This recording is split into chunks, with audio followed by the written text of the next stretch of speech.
Alassane Ouattara refuse toujours de parler dans l'affaire de Jeffrey Epstein. En Côte d'Ivoire, la nièce du président aurait, je cite, joué les entremetteuses pour Jeffrey Epstein. C'est ce qu'affirme un article du média Le Monde publié aujourd'hui. On t'explique.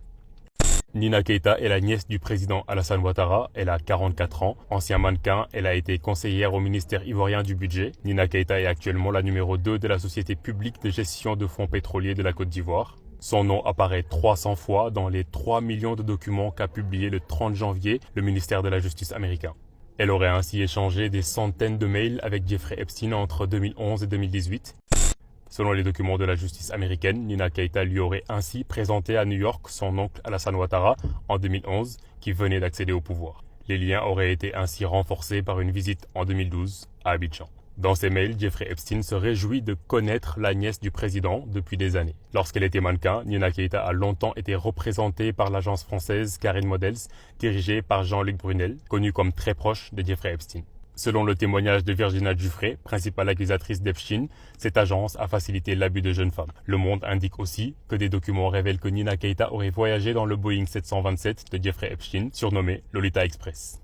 Selon le contenu des mails, en janvier 2012, Nina Keita aurait réservé la suite ministérielle de l'hôtel Ivoire, le mythique palace d'Abidjan, pour le séjour de Jeffrey Epstein. Le milliardaire lui dit espérer voir de très jolies filles là-bas. Ce sera le cas, lui garantit Nina Keita. Dans les documents révélés par le ministère de la Justice, il n'existe aucune preuve attestant la présence de mineurs lors de ce séjour. En mai 2011, alors qu'il lui réclamait une raison de revenir en Côte d'Ivoire, Nina Keita lui envoie 3 photos d'une dénommée Sadia. Elle a 25 ans, mais elle a aussi beaucoup d'amis à Paris. Tu peux commencer par la rencontrer et lui demander. Je suis sûr qu'elle en sera ravie, lui répond Nina Keita. Lorsque plus tard dans les échanges, Jeffrey Epstein dit les préférer en dessous de 25 ans, Nina Keita lui envoie une photo d'une jeune femme présentée comme la sœur de Sadia. Pour l'instant, ni Nina Keita ni la geste aussi n'ont commenté cette affaire. Donc Nina Keita, qui a trouvé des filles à ce monsieur, elle était son complice, elle voyageait avec lui, c'est donc une femme qui est complice de crimes contre l'humanité. Donc si l'ONU entérine ça au cours d'une réunion du Conseil de sécurité ou je sais pas des droits de l'homme, ça va se passer directement à la CPI. C'est-à-dire c'est une affaire qui ne sera plus jugée dans les tribunaux. C'est-à-dire si Ouattara veut, faut pas, il va ouvrir enquête, mais il va avoir une enquête internationale pour crimes contre l'humanité qui va être ouverte à La Haye. Le procureur de la CPI va se charger de cette affaire. Dès cet instant, quand le procureur prend le dossier en main, vous devez savoir une chose, les crimes contre l'humanité, ce sont des crimes qui ne prescrivent jamais. Un crime contre l'humanité est un crime à vie. Le jour où on met la main sur vous, vous venez répondre de cette affaire. Vous allez passer à la CPI, on vous met en cellule. Peut-être que les puissants de ce monde, ils vont donc pouvoir échapper, mais Nina Keita a quel pouvoir? Comment peut-elle remplir fidèlement, mais surtout remplir efficacement ses fonctions de directrice générale adjointe de la société de stocks pétroliers, de la société qui gère les stocks pétroliers, le fonds pétrolier de la Côte d'Ivoire? Comment est-ce qu'elle peut gérer ça? Si elle doit faire des voyages à Paris, à New York, en Italie, parce que Eni vient de découvrir assez de milliards de barils, comment est-ce qu'elle va faire tout ça?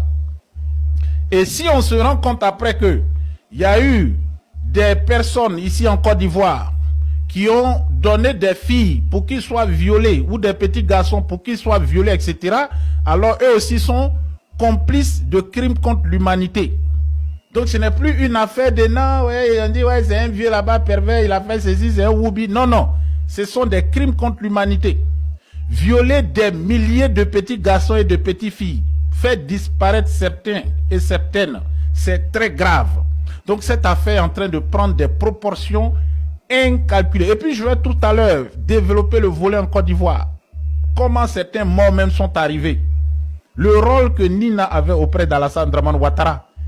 Et surtout, le rôle que Nina avait auprès de Jeffrey, son rôle d'intermédiaire avec entre Alassane Dramane Ouattara et tout le gouvernement même de son oncle d'Alassane Ouattara, et aussi Jeffrey Epstein et certains acteurs véreux, des hommes d'affaires véreux qui ont vu que la Côte d'Ivoire était un pays troublé et ils ont profité pour y faire des affaires où ils ont ramassé des milliards en vendant des technologies qui vont causer beaucoup de choses. Je vais expliquer tout ça en détail. Nina Keïta, Nina Keïta, Nina Keïta. Donc, dans les faits, c'est Johnny Pacheco qui avait raison en fait. C'est ça, non? Monsieur quoi? Stéphane Koukouno? C'est ça, non? Johnny Pacheco. Il avait raison. Comment on peut venir menacer, pour on ne sait quelle raison, 31 millions d'habitants résidant en Côte d'Ivoire, 31 millions d'Ivoiriens qui sont menacés de poursuites judiciaires s'ils osent évoquer le nom de Nina Keïta. Une péripatéticienne. Attention, je ne fustige pas les péripatéticiennes, je les respecte. Elles font leur travail dans la discrétion. Et dans certains pays même, elles payent des impôts. Ce sont des salariés, ce sont des travailleuses qu'on dit, et je les respecte. Mais, et j'insiste, le travail qu'elles font se fait dans la discrétion et n'a pas d'incidence sur la notoriété et l'image du pays. Or, la Nina Keïta en question, nièce du président Alassane Ouattara, pour qui on vient menacer 30 millions d'Ivoiriens, la fameuse Nina Keïta, qui a été citée à de nombreuses reprises dans le dossier Epstein, de par sa position en tant que directrice générale adjointe de la Gestosi, éclabousse l'image et la notoriété de la Côte d'Ivoire. Et pour ça, rien que pour ça, elle doit démissionner. Mais comme c'est la nièce du président Alassane Ouattara, le procureur Brahima vient menacer les Ivoiriens. Mais pourquoi vous n'allez pas menacer Donald Trump? Parce que c'est lui qui a fait fuiter les 6 millions de données et informations sur le dossier Epstein. Qui plus est, voilà, le journal Le Monde qui est là. Également, qui a publié, c'est-à-dire tout le monde en parle. Et en Côte d'Ivoire, on n'a pas le droit d'en parler, sinon on est passible de poursuites judiciaires. Dans un état de droit, les vrais états de droit, toutes les personnalités qui ont été touchées par ce dossier-là ont toutes démissionné. Et je vais prendre l'exemple que beaucoup peut-être ne connaissent pas. Regardez un peu, le petit frère du prince Charles. Le prince Charles, c'est le roi du pays de Galles. Le pays de Galles, là, c'est un vaste royaume. Son petit frère, son propre petit frère, qui est le prince Andrew, et non seulement il a été déchu de son titre, il a été sommé de quitter son palais de Windsor, il a perdu tous les avantages liés à la royauté et il n'a même plus le droit, non seulement de s'affubler de ce titre à aucun endroit, ni même d'apparaître aux solennités du roi. Jack Lang. Jack Lang, pour vous remettre les choses en mémoire, c'est le monsieur qui a été invité par Laurent Gbagbo à visiter la rue Princesse. À l'époque, il était ministre de la Culture. Aujourd'hui, il est président de l'Institut du monde arabe. Sa fille, également, a démissionné parce qu'elle a été touchée. Mais en Côte d'Ivoire, on n'a pas le droit de dire que ne serait-ce que Nina Keïta, DGA de la Gestosi, nièce du président Alassane Ouattara, est citée dans les dossiers Epstein en tant qu'entremetteuse. Entremetteuse, ça veut dire quoi? En français facile, en français ivoirien, entremetteuse, ça veut dire au Pérou. C'est elle qui était chargée d'envoyer les bonnes petites à Epstein. Et lorsque Epstein même est venu en Côte d'Ivoire, c'est elle qui a trouvé les bonnes petites pour lui envoyer. Epstein a rencontré Ahmed Bakayoko. Epstein a rencontré le président Alassane Ouattara. Et tout ça, là, c'est elle qui a fait ça en tant qu'Européen. Et quand tu regardes bien même, ceux qui se sont lancés à la poursuite de Johnny Pacheco, ce n'est pas la Côte d'Ivoire.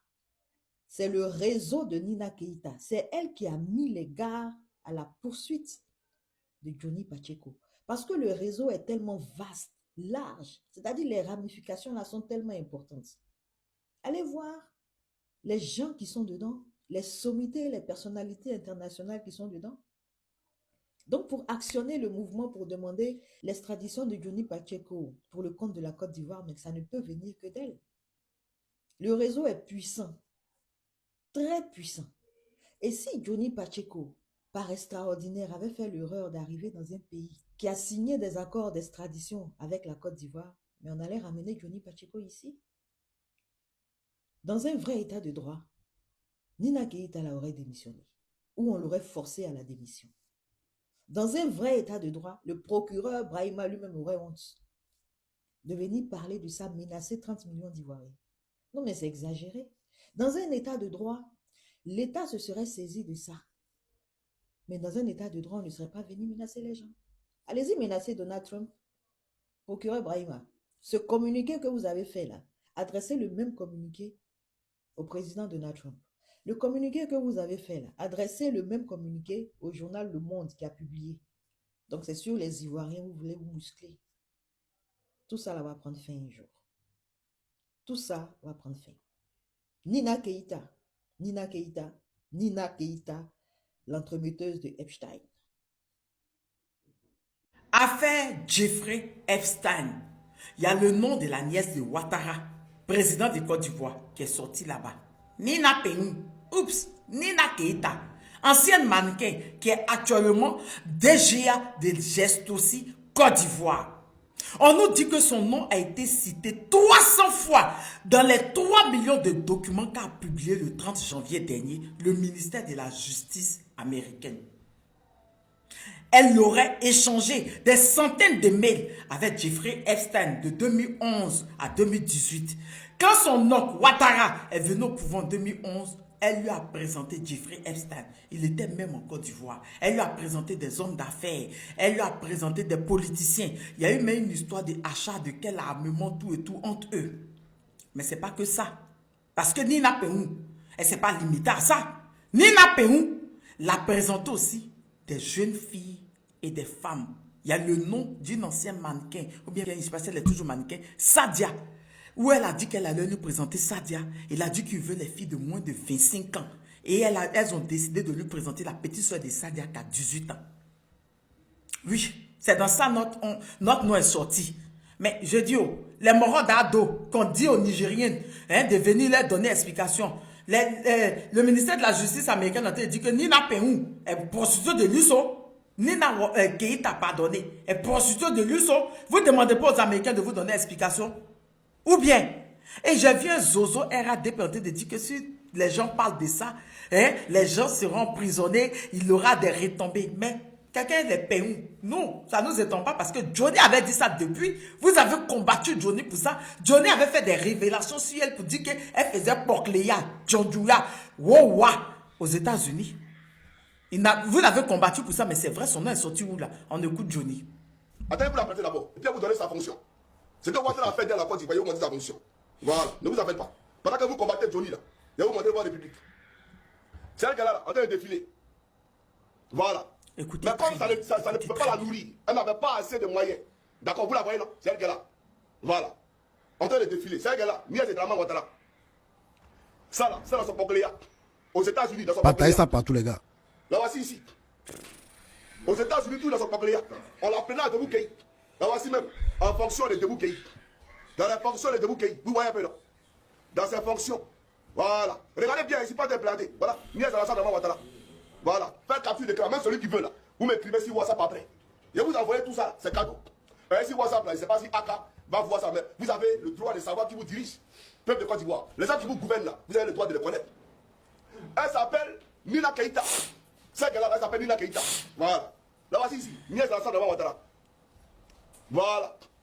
Quand vous la regardez, on dirait Nassere pas. Pas Nassere pas. Nassere, la femme de Bruno Labané connaît. Bon, on va rentrer la profondeur, ne vous en faites pas. C'est le gars là. La nièce de la Draman Ouattara. Voilà. Là voici ici. Nièce de la Draman Ouattara. Vous la voyez bien. Johnny nous avait déjà dit que Nina Penou, oups, Nina Keïta faisait déjà ça aux États-Unis. Donc on nous dit qu'elle a échangé plus de 300 mails avec Jeffrey Epstein, qui est celui-là, le pédocriminel, que tout le monde évite d'avoir son nom dans son affaire, dans le monde entier. Ça ne nous étonne pas. Un scandale planétaire où tout le monde évite que son nom soit cité dedans. Les Ouattara nous ont mis dedans. Les moraux d'ado, vous êtes où? Venez dire aux Américains de vous donner explication. Donnez des lois aux Américains quand ils vont quitter en Côte d'Ivoire. Toujours en train de salir le nom de la Côte d'Ivoire. Mêler la Côte d'Ivoire d'un aussi gros scandale. Il fallait Nina Pengou. Ça ne nous étonne pas. On comprend pourquoi les RADP pensent que tout le monde fait comme Nina Pengou. Oups, Nina Keïta. Je vous reviens de nouvelles informations. Je vous fais plein de bisous.